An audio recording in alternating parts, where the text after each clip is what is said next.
सोचिए, अगर आपके अंदर कोई डॉक्टर छुपा हो जिसे दवा की जरूरत ही न पड़े।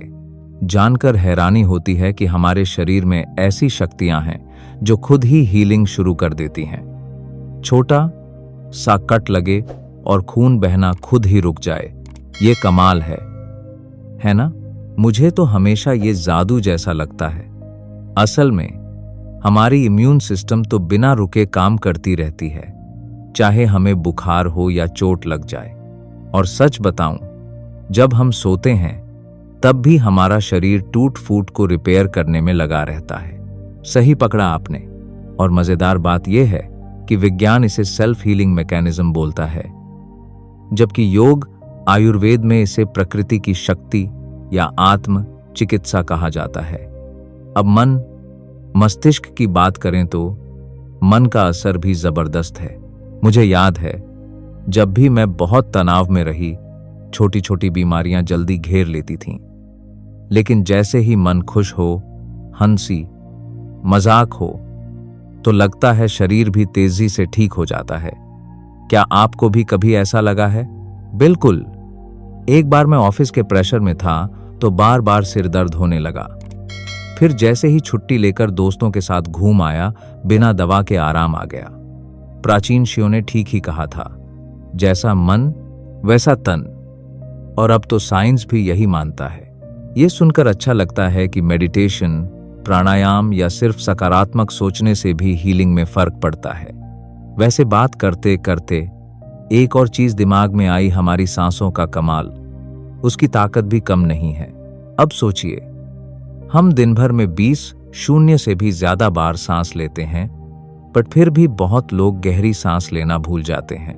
जब भी मैं प्राणायाम करता हूं या थोड़ा ध्यान लगाकर धीरे धीरे सांस लेता हूं, अंदर से एकदम ताजगी महसूस होती है।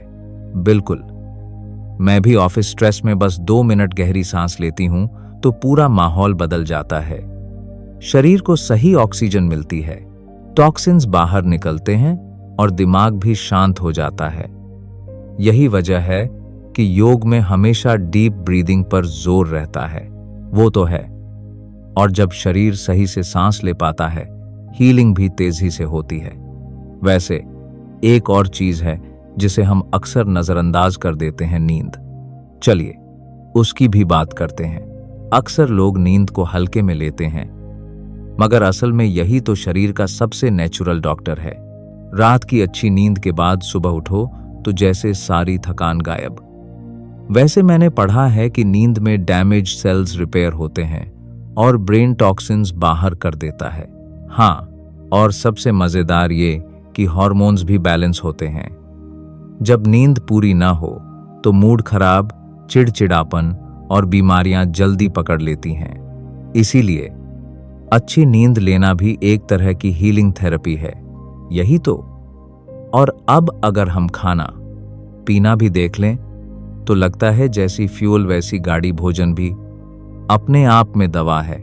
आयुर्वेद बड़े ही सिंपल शब्दों में कहता है, आहार ही औषधि है। जब खाना ताजा, प्राकृतिक और संतुलित हो तो शरीर खुद स्वस्थ रहता है। लेकिन जैसे ही जंक फूड, चीनी या तला भुना बढ़ जाए तो बीमारियां आने लगती हैं।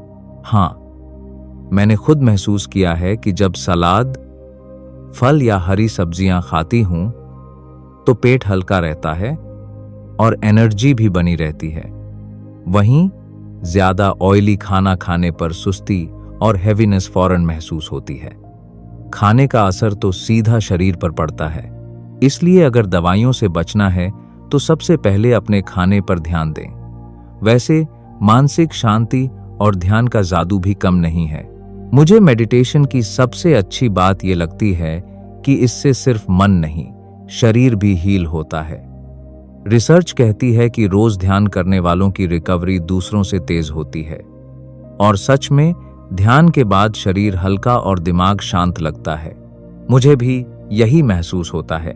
ध्यान से स्ट्रेस हार्मोन्स कम होते हैं, इम्यून सिस्टम भी एक्टिव हो जाता है। और जब मन, शरीर दोनों शांत हों तो हीलिंग तो खुद एक्सेलरेट हो जाती है। अब अगर थोड़ा और गहराई में जाएं तो एनर्जी हीलिंग की बातें भी फैसिनेटिंग हैं। मुझे रेकी और चाक्रा हीलिंग जैसे तरीके हमेशा इंट्रीगिंग लगे हैं। ऐसा लगता है जैसे शरीर में कोई अदृश्य ऊर्जा बह रही हो।